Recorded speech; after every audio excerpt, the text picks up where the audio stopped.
Hey everyone, Eggman here with another video, and today we have a top 32 breakdown for the organized play event online Treasure Cup that happened this past weekend. It is for the European region, and it had over 900 players to this top 32 that we see here today. And a couple of things before we get started. First, if you guys are new to the channel, please make sure to hit that like and subscribe. It really does help, and we make a lot of One Piece content here as well. Also, if you guys want any of the deck lists from this event, you can make sure to find them on my website, Eggman Events, which is the page we're at right now. We also have a bunch of other One Piece data, and we've been kind of upgrading like a bit of the like look and feel and functionality for it. So if you guys have any feedback, please let me know as well. But we do have some new organization tables, some new kind of ways to organize the data, and also you can see the tournament deck list page has updated for this event too. So all the top lists that we're going over today are going to be found on this table too. But jumping on into this, we did have again over 900 plays with 902, and of that the top 32 was 7 copies of Dofi, 6 copies of Purple Luffy,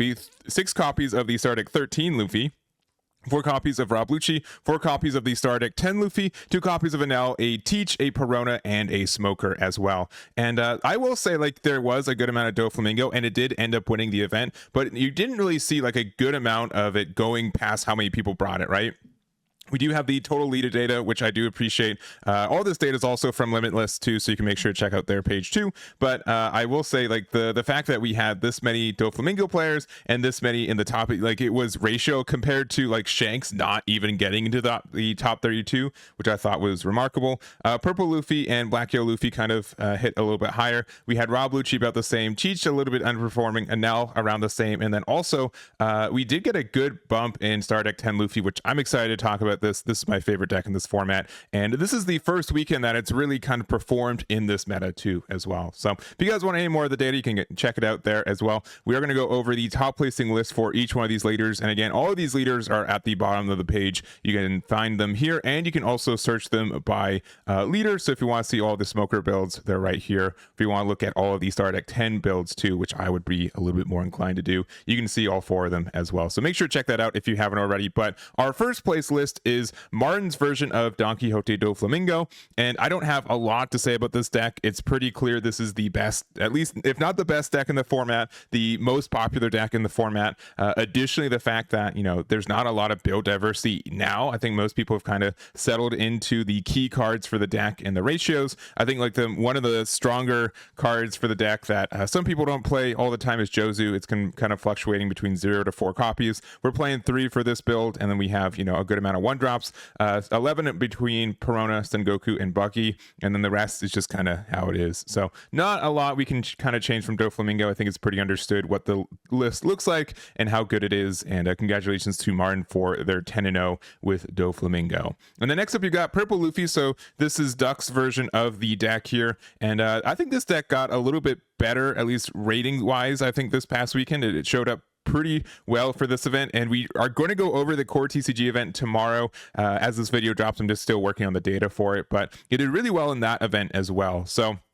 one thing I will note is that, you know, there has been a little bit of diversity in what the top end, and you'll see clearly one big piece is this 10-drop Kaido and Lin that we're seeing here for this deck. You know, a lot of people are playing like the 10-cost Luffy at kind of the same thing where, you know, you're able to get to 10 pretty quickly, and it's something that you can use. The fact that it's a when attacking skill is a little bit rough. It is something, though, I think that you could play against maybe Teach. I don't know. I really don't know why you would play this outside of, like, you know, Purple Luffy. It's fantastic if it goes off right. You lose your 10 Dawn, but the fact that you're able to heal one and also KO everything is really remarkable. So I think that's strong and can help you get some like weird end game positions where you just, if your opponent doesn't answer this card, you get the win. But I think it was really interesting to see this card kind of show up for this one. So I don't have much more to say about Purple Luffy, though. I think a lot of people are on it right now, and I think it did pretty well because of that too this weekend.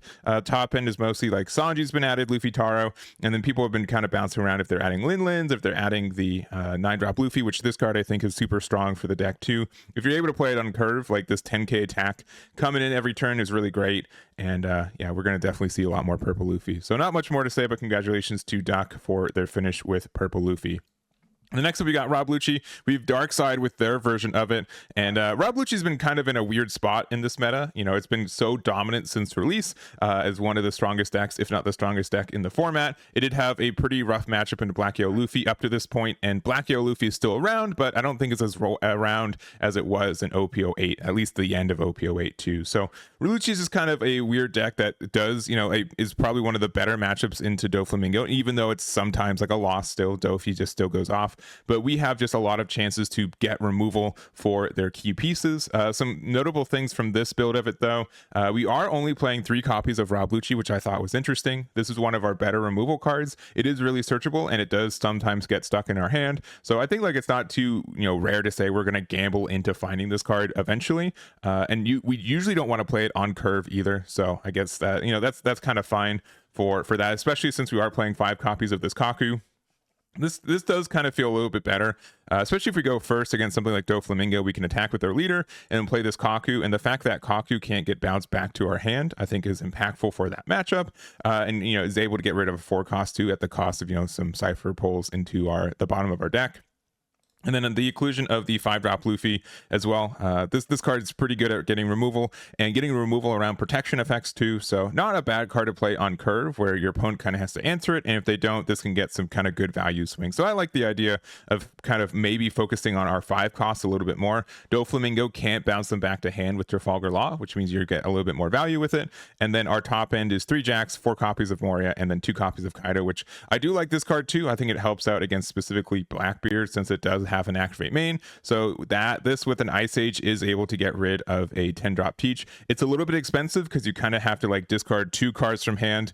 You can also use Tempest Kick too, so that doesn't kind of lose the card, but the fact that you're able to get rid of these cards I think is strong enough, right? Just to have a way to get around 10-drop Teach is good. So other than that, I think this deck is still fine. It's definitely one of the top 5 decks in the format still. And congratulations to DARKSIDE, our top placing Robilicious player. Next up, we got Marshall.D.Teach. So this is Kevin's version of the deck, and it did get a 5th place finish, but it's also the only one in the top 32 spot for this event. So I think Teach is in like a really weird spot in this meta where I think it did a little bit better at this point of the meta in Japan compared to where we are in the English version. It's a deck that was really hyped out at the beginning of it, and I think the deck is still strong, and I think people are trying to figure out and are figuring out kind of how to play this deck at a high level. But it is something where you have to kind of approach, I think, every matchup a little bit differently and have a solid plan against it. I also don't think it helps that Doflamingo is probably one of, if not our worst matchup, and because of that, Teach has a little bit of a hard time when it's something that's so present in this meta as it is.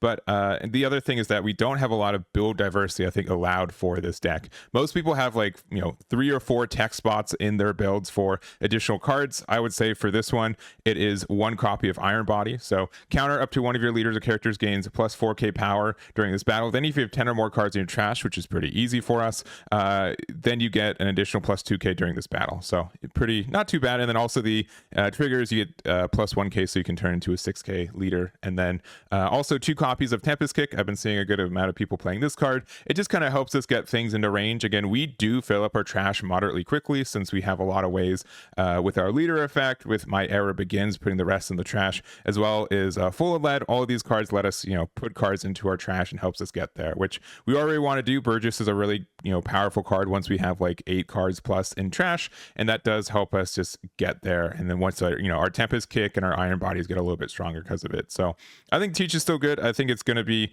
you know, people are still figuring out how to play this deck, but I think it's something that will continue to get better as we get further into this format. I also think that it will get better in OP10 as well. But again, Doflamingo being as present as it is does make it a little bit tough to get a little bit of a foothold. But this is the version here from Kevin, and congratulations for their 5th place finish with the Teach. And then next up, we've got Luffy. So this is the BY Luffy. This is pereAr's version of the deck here. There hasn't been, you know, there's been some minor, I think, changes between builds overall. The biggest thing I've been noticing is that the addition of just more blockers in the deck has been Generally, the 3-drop Nami has been one of the better ones that people have been using. The 3-drop Emporio has been popping up a little bit too. We're playing one copy in this build. I've also seen a couple copies of the 4-drop Shirahoshi. I've also seen people take out like 3 Brothers Bond for the new you can be the crew card from Star Trek 14 as well. So all of this thing is that, like, Luffy's kind of in the same spot that I think that Dofi's in, where people pretty much know what the deck looks like. We have some room for some ratio changes. I do like the additional copy of Sabo. This card does pop up sometimes, and I think a lot of people are playing 5-cost cards right now to try to get around the the removal of 4-drop law. So this being able to get some hits on some Queens, Yasop's, a bunch of other 5 costs like that is really impactful for the deck. But it's something that Black Yellow Luffy, a lot of people dropped it because they didn't think, they thought Teach was going to be more present, and I think it's been getting a little bit better, and then I think Teach is getting more present again, so it's kind of have to fight for that kind of value for it. But yeah, I don't know, Luffy's in a good spot. I don't think it's going to go anywhere organically for a while. I don't think, unless we lose like Gecko Mori or something. But I don't know. I don't know what to say about this. This deck is just really good. That's the thing. That's the section for it. So I do think pereAr did a really good job at their finish there. Congratulations for their finish with Luffy. And then next up, we've got Perona. So this is LuckyToucan's version of the build. And this was probably one of the ones people saw on the pie chart. Like, oh, what? Perona finished? And they also got a 9-1 finish. So they went X1 with the deck, which I thought was really impressive. So this has been a leader that's been around for a while. And, it's been green and black does have some pretty good synergies as well. I think obviously the best card for the deck is still Ryuma, which is just a 4-cost rare, but being able to rest something and play this and get rid of it in the same turn is really good early turn, especially since if Doflamingo is really good at only playing 4-drops, then you have the best way to get rid of 4-drops right here. It's super good, especially since half of the time they already play them and rest for you, so you don't even have to use your leader effect. But I think that's something that Perona can excel at, is just interacting with kind of smaller bodies because of that. Some additional tools to help us get there too. We have X-Drake is like a backup version of a 4-drop popper, which I think is good. We are playing like the Wano package, so we are playing the Momo, we're playing the Otama, which makes sense since Ryuma is also a Wano card. We have the addition of like the Gecko Moria, which isn't super surprising. Technically, this is one of the decks that this is the archetype for, because it is Thriller Bark, right? So you can do some combos with like your Hyoris, get Ryumas back. I also do like the addition of the Uta. So kind of the combo that I see from this, and there's probably many others, is that you can use the Gecko Moria, use it to play out the Uta active, and you can use it to play the Hiyori rested. You use the Uta effect to give something the -2 cost, and then you can additionally use like Perona to rest the 6 cost that would turn into a 4, or you give another minus to make it a 7, and then you can use Ryuma off of the Hiyori to get the additional get the removal there, which I think is good. So there's like some combos you can do with that, and I think Uta is great. One-legged soldier, same kind of thing. You have to trash it, but the fact that you can kind of delay the fact that your on-play Ryuma doesn't happen until after you do all your reduction, I think is something that's really strong for the deck. So other than that, we are playing, the good top end. We're playing Jack. We're also playing the Kaido, and then one copy of the 9-drop Shanks, which, this is pretty good. Like, worst case, you can like rest a 4 cost and then play it. It doesn't feel great, but like it still gets rid of some cards. And I do like the Shanks just being a 9-drop 11k gets a lot of value for you. So only thing I'll mention is that we're not playing any Rebecca's, any Sabos. Our only real blocker in this deck is Rosinante and Borsellino, which I thought was really interesting. But I also will agree that like Rebecca and the Sabo do get removed very easily compared to where they were in previous metas. So I understand like why they might get the removal. The only thing I would say is like we can almost get some Navy stuff since we are playing a lot of like the Rosinante, the Suru, the Borsellino, but this looks like we're not playing, and Ice Age too, so we could maybe put a couple copies of brand new if we wanted, but I'll do some theory crafting later with this deck. But really cool to see Perona get a top here, and congratulations to LuckyToucan for their finish there. All right, next up we've got Enel, which was also able to get a X1 finish. This is Robbie's version of the deck here, and there are a couple of interesting tech choices for the deck. I do think 2 new cards, or not new cards, but just kind of newer techs for it. Kuzan's a new card. It's from OP09, but on play, place one of your opponent's characters cost 2 or less to the top or bottom of your opponent's life cards, and then your opponent trashes a card, so there's a lot of good interaction. Some decks like BY Luffy don't like you just kind of putting cards in their life willy-nilly, so that does help you in that. It also kind of sets up some Gadatsu turns sometimes too, which is really handy. We are playing one copy of Charlotte Cracker, which I think is an interesting one of. We also are playing Saba, which I don't dislike this card, right? Nami hitting 5 costs makes it one of the best cards in this meta, since so many decks are playing really valuable 5s and 4 costs, so that's great for you. Saba being able to just be like a 5th copy of Nami in that way is good. We do kind of lose the card from life, which is sometimes expensive, but I think it is fine. We are also playing 2 copies of Lucci, so this is an OP07 card. It just lets you kind of draw a card and rest the 4-drop, which just lets you, like, again, when Doflamingo is one of the best decks in the format, any card that can interact with a 4 cost is definitely worth observing and just trying to see if it works for the deck. And I think this card definitely helps out what you're doing, especially since like we're not doing anything on like 6 Dawn outside of like playing a removal.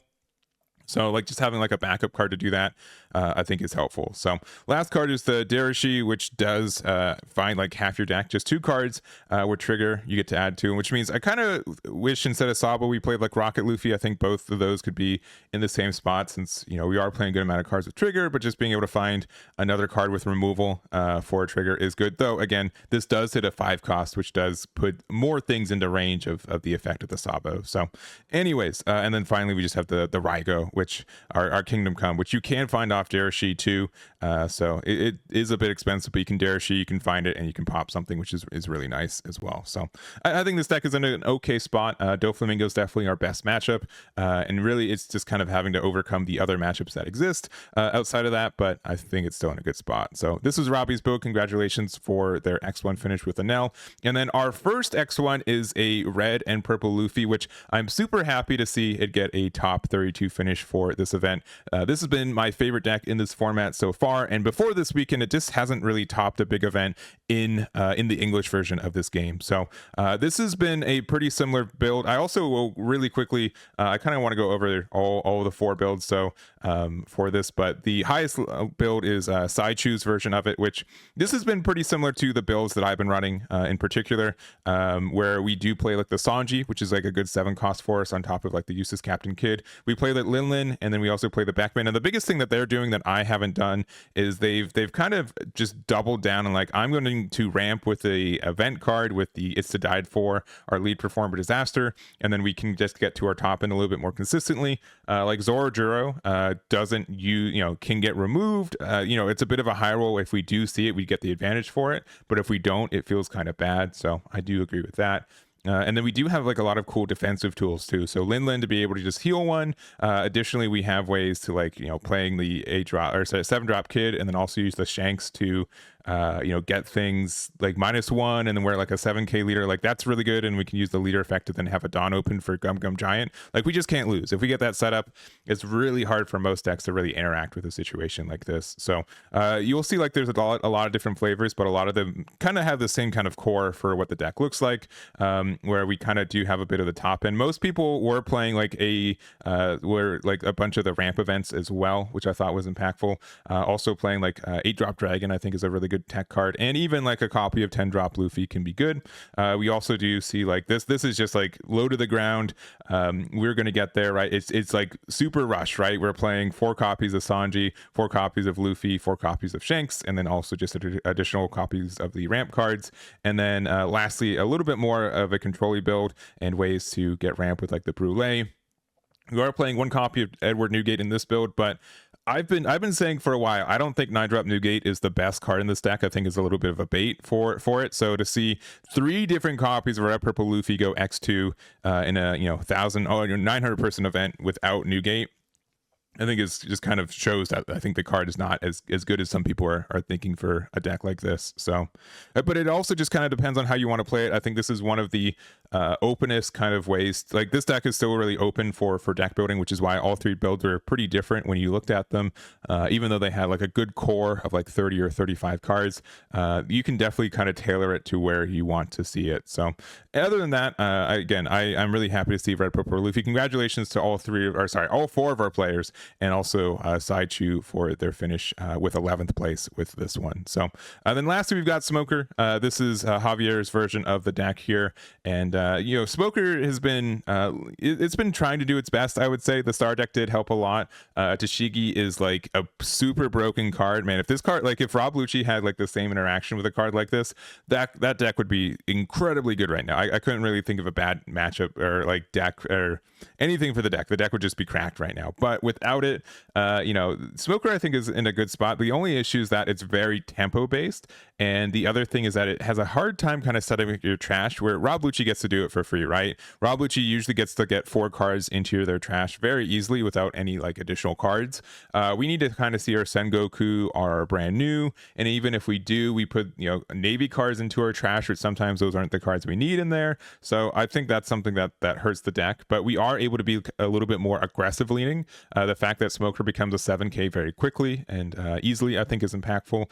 We do have like some better kind of single target removal sometimes, and you know, being able to be kind of in the Navy archetype, I do think helps the deck too, since, you know, Ice Age is findable, which isn't the case in Rob Lucci, but they do have Tempest Kick, right? So I don't know. I think the deck is fine. I think it has a little bit harder time at like removing higher cost bodies and sometimes like wider boards, but like if you're in the sweet spot where you're just kind of playing one card a turn, kind of on curve, then Smoker's able to kind of answer that really successfully a lot of the time. So I don't know. I think Smoker's good. I think Rob Lucci's still like the better leader, but I do commend people who play this deck, and I think it does need to get a little bit more represented than it currently is too. So other than that, that is going to be the Smoker build. Congratulations to Javier for their finish there, and that's going to be it for us as well. So if you guys want any of the deck lists, you can find them again on my website. You can find a bunch of my data there too, and we do have like this new deck list table which you can find on the website, which just goes over all of these, and